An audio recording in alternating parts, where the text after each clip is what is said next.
boy like that, it's easy to figure you out. If I can have you now, then easy. Layo pala talaga pag naka 0.6. 0.6 kasi kapag sa iPad.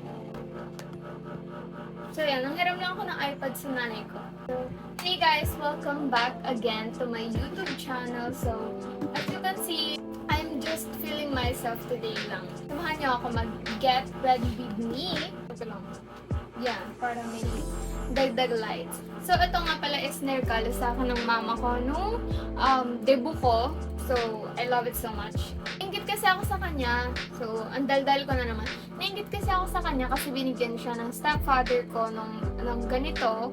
And sabi ko, saan ba nakakabili niyan? Bibili ako. And hindi ko naman expect na bibilan mo pala ako. So, yan. Dagdag ano lang tayo. Pagpa-arte. And yan. Kaya nasasabihan ako ng social timer eh. Kasi masyado akong flex na flex sa mga gamit ko na sa akin naman. And hindi ko naman kasalanan kung piniflex ko yung mga gamit na binibili sa akin ng mama ko. Kasi syempre pinaghirapan niya yun. So ang gagawin ko na lang is i-flex, di ba?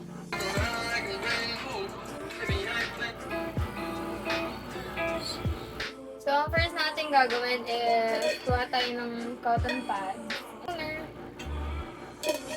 Pabango na ako. So kasi lagi naamoy yung sarili ko na mabango. Napaka-OC ko sa lahat ng bagay. Kahit sa sarili ko, syempre, di ba, hygiene na lang eh. Hello? Dahil ka salamin sa harap ko. My goodness.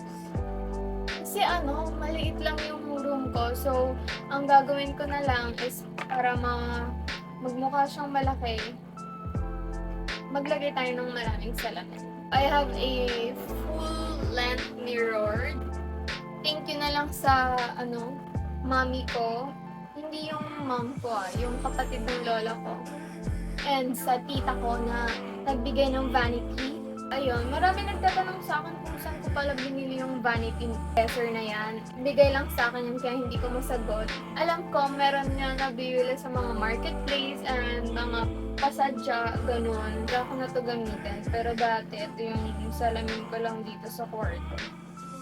But now, I'm so grateful and sobrang swerte ko kasi meron ako mga kamag-anak na binibigyan ako ng ganito. Lagay lang ako ng lip balm. Ito, yung corner ng mga gamit na pang everyday makeup. Lalagay tayo na ito. Ito yung ginagamit ko pang blush. Wala naman ako pupunta nun today. Gusto ko lang talagang ayusan yung sarili ko. Since hindi naman ako lumalabas ngayon, ayusan ko na lang yung sarili ko, diba? Bukod nga pala dito sa vanity na to, binigyan din ako ng mami ko ng ganito. This is a makeup, hindi ko alam tawag dito kasi hindi naman ako nagme-makeup. So, ayan, with lights siya. Ayan. Isa lang yung mode niya. Ayan, dagdag siya ng ilaw. Ang dami kong ilaw, diba? Like, ilaw tsaka salamin. Kasi yun lang yung ng mood ko eh. So, yung kilay ko is sinusundan ko lang siya since naka-thread na siya. Gawin ko lang siyang ganyan. Tapos, i-spread ko lang gamit tong spoolie. Ang gamit kong lipstick is itong B-Day from Sunny's Face. Yung usually na ginagamit ko in the shade Nudies from Sunny's Face din. And itong Happy Skin Color Play. Sila yung usually na duduo ko. So, ayun. Hindi lang lalagay natin. Oo nga pala, today is Thursday, 6:39 PM. Ito na kayo guys sa aircon ko maingay. And ito, sobrang ganda ng comb na to. Binili ni mama to sa parang Tiangge, sa mga mall, diba? Sa Lucky Chinatown. And yan, okay na. Okay na ako sa buhok ko. Tapos ako ng salamin ko. Itong drawer na to is madami. Watch, Cartier na bangles, ring, blower, mga ipit ko, scrunchies, yung remote ng humidifier ko dyan sa gilid. Lang tayo ng jewelry. diba? Nasa bahay lang, tapos maglalagay ka ng jewelry. So, suot ko tong Swiss Stone from Qatar pa to nung nag-abroad si Mami. Dito nakalagay yung jewelry ko na mga tunay. And ayan, as you can see guys, naganto na ako kasi nilalamig ako. Favorite necklace ko from Tala. Cute na ito, no? Tsaka ito, cute na ito. Binili ko to sa Legarda. Dun sa bangketa lang. Diba? Ang daming salamin. So, ang gagawin ko palang vlog ngayon is my shades collection and yung mga stories behind that.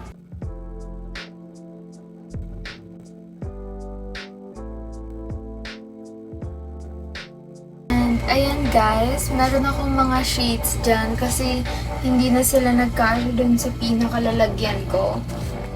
And ayun yung lalagyanan ko. Before, sobrang siksikan sila niyan, but then at least nagawan ko sila ng paraan, and then let's go, let's try it on. Okay, magsisimula, wait lang, parang malalaro. Okay, so magsisimula tayo dun sa pinakataas, just dun. Hindi siya kita sa camera, but yan, dun tayo magsisimula sa taas. So, first salamin is ito. This is from Metro Sanis. Ayan, from Metro Sanis siya. Pakat eye siya. Kasi dream ko din talaga magkaroon ng clear glass. And ngayon ko lang siya na-achieve. So, nabili ko to 2017. Grade 8 ako. And naalala ko, binigyan ako ng 1.5 ng papa ko. And before, ang alam ko lang na bilhin is puro salamin. Parang yun lang yung binibili ko para sa sarili ko since it is my collection nga. Later na lang, itatry ko yung mga salamin na memorable sa akin and yung mga shades na pinaka-favorite ko. Next is this one. This is from Eye to Eye. Medyo nabura na yung name niya. Sobrang tagal niya kasi diba usually may mga name dyan sa gilid. Sobrang tagal na nito and meron pa akong history about this. Sobrang halaga niya sa akin. Mahilig akong bumili ng mga salamin na walang grado. And tignan niyo naman nangyari, di ba? Pataas na ng pataas yung astigmatism ko and yung grado ko. So, I think lesson learned. Ito, yung story behind this is nanakaw siya nung elementary ako and sabi niya, kesyo sa tita niya daw, ganito, ganyan. But, syempre, as may-ari at alam mo yung gamit mo, tinignan ko yung gilid. Yun nga yung palatandaan ko, yung may pangalan. And nakita ko na, basta may palatandaan ako doon na halos mabubura na yung name niya. Pero, malalaman ko na yun pa rin. So, nakuha ko kasi sinuhulan ko siya ng something, parang makeup palette bago ko siya makuha. Ito naman is, so ito nabibili ko lang siya sa mga bangketa, like 50 pesos isa. Ako nag-start bumili ng mga salamin sa bangketa. And hindi pa to yung mga salamin ko na collection. And marami na akong pinamigay at mga ina-arbor sa akin, ganon. Alam ko sa ko to binili. Ito, iChannel. Yan, binili ko siya New Year 2017 din ata. Hindi ako magbibili ng salamin talaga at hindi pa ako marunong mamili ng mga frames. As you can see, may mabili lang ako kahit medyo hindi bagay sa akin. Naman, favorite ko din to but medyo na siya. Baliku-baliku na siya sa sobrang tagal niya. 2019 ata to. Basta yung binili ko lang din sa bangketa. For 50 pesos. Lahat naman ng nabibili ko sa bangketa is 50 pesos. Ito rin shades na to is nabili ko lang siya sa I think nabili ko to sa Lazada or Shopee. So is binili ko siya sa bultuhan siya. So sobrang dami kong biniling salamin, 2 dosena. Tapos yung isang dosena is ang ginawa ko siyang business. And thankful naman ako kasi marami naman ako naging buyer and ayun. Next naman is eto, lahat ng nakita nyo dito is eto na yung mga salamin ko na may grado, na may astigmatism and all. So, 2, 4, 6, 7, 8, pang 8 na tong salamin ko na to, na palit.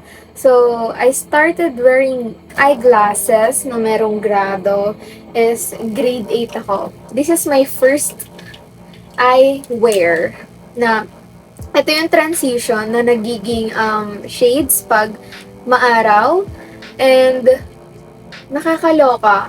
Ang mahal nito. 6K to. Tapos, ang bobo ko kasi talaga, like, since first time ko nga bumili sa mga optical na, yun nga, na may mga grado, pili-pili lang ako. Hindi ko tinitignan yung presyo. Like, 4,000 pala yung frame. Tapos, hindi pa kasama yung, tawag dito, yung lens. Tapos, since yun nga, nagpa-transition pa ako. Tapos, ewan ko, mukha kong ano dito. Mukha kong tita na lola na hindi ko maintindihan. But, yeah, thankful naman ako dito kasi umabot to ng almost a year bago siya mapalitan. And yung next na pumalit sa kanya, ito. Ito yung pinaka-favorite ko dun sa lahat, sa kanila. Kasi nakadalawang palit na to eh. Pangalawang palit ko, bukod pa yung lens nun, pinalitan ko ulit siya noong 2022. Lens lang sa Ideal Vision naman. And naloka ko kasi 900 pala yung lens doon. Sana nag-EO na lang ulit ako. Kasi usually yung mga salamin ko dito is 999 lang from EO. And mag-a-add ka na lang for transitions and anti-raggy. So, eto, this is from Sunny's. First ba? Oo. First na Sunny's specs ko na salamin na may grado. Ayun. From EO. Yan. From EO. Ito from EO din. Tapos ito from EO. Ito, pares kami ni Angelico na ito. Man lang to nasuot ng sobrang tagal. As you can see, bagong-bago pa at never ko pa nasuot ko siya, but dito lang sa bahay kasi hindi kinakaya ng grado ko. Nagkamali siguro yung naglagay ng grado na ito. Far-sighted ako at near-sighted siguro yung nalagay dito. Kaya, sayang naman. At nung ibabalik ko na, wala na daw refund kapag sa lens, kailangan sa frame lang yung may problems. Is ito from Sunny Specs din. Ito rin yung pinaka-favorite ko and super nagtagal. As you can see naman, sobrang itim na niya dito. Dahil sa mga oil, sa mga dust, and sama-sama na sila. Yun yung pinaka-favorite ko na eyewear. Oh my god! Last na may grado is ito, which is itong suot ko from Sunny Specs. Sunny Specs ako na Sunny Specs. Sunny Studios pala siya. Let's move on sa mga shades naman. Yan. Ito naman yung mga shades ko. Ito, kasama to dun sa... Ay, hindi. Ito, binili lang din namin to sa bangketa. Kasi ito, tsaka ito. Diba? Hindi naman siya halatang bangketa. Nasa nagdadala talaga at sa pumipili talaga yan. Mura lang pala yan. And ito, kasama to dun sa sinasabi ko sa inyong binili namin ni mama na dalawang dosena. Man is from Fly. Sa Fly siya and yung pangalan niya is si Regina. Ayun, binili namin to sa Lucky Chinatown. Nagre-range siya ng 500 plus. Nag-trend siya, tapos nalaman ko na yun, makakabili lang din siya ng 50 pesos sa mga bangketa. Ngayon, medyo nagmahal na sa bangketa. Mabibili mo na siya ng 60, 70. It depends sa place. Ito naman, nabili ko lang siya sa Lazada. Ito yung super trend nung sa TikTok. Is nabili ko lang din siya sa Lazada. Nabili ko siya sa Shein. And ito kasama siya sa bultuhan na 2,000. Pati ito, diba? Hindi mo sila akalain na sa mga bangketa mo lang siya mabibili and sa wholesale. Pati ito naman, kalimutan ko na siya kung saan ko siya binili. Basta, I think, bangketa ko lang din siya binili. And, ito naman is, yun nga, samak siya dito. Muna tayo sa nakalagay dito. Muna tayo sa first three. Sa side na to. Binili ko din siya sa Shein. And ito, binili ko. Kasama siya dun sa may bultuhan na 2 dozen na ginawa kong ano. Uy lang, may ipis tang ina. Kasama to sa mga ginawa kong business. Marami akong style na binenta na ganito. Ito, ang hirap mag-explain. And ito, yun, sama din siya sa bultuhan. Ayun, binili ko lang din to sa bangketa for 50 pesos. And ito, this is my favorite sa kanilang lahat. Binili ko din siya sa Metro Sanis. Maku Rose Gold. Medyo nabubura na rin kasi yan. So, ayun. Binili ko to nung January 2, 2019. So, ilang days pa lang kami ni Gecko nun. So, yeah.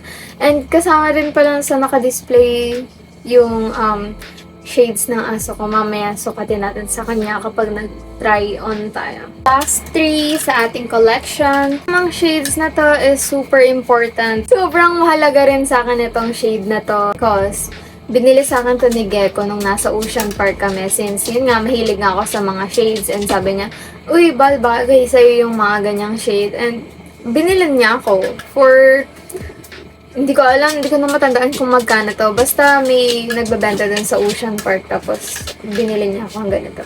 Ito naman, binili ko lang siya sa Lazada kasi ang cute niya lang din.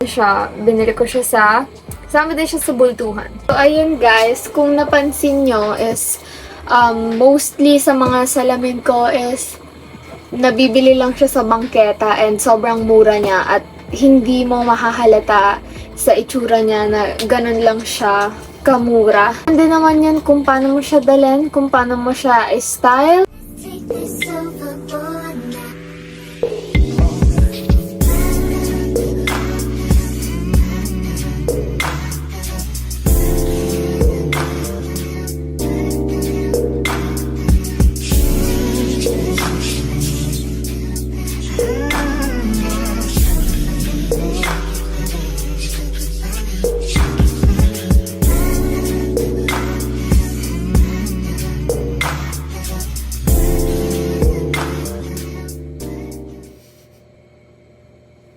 Naanto kasi siya guys.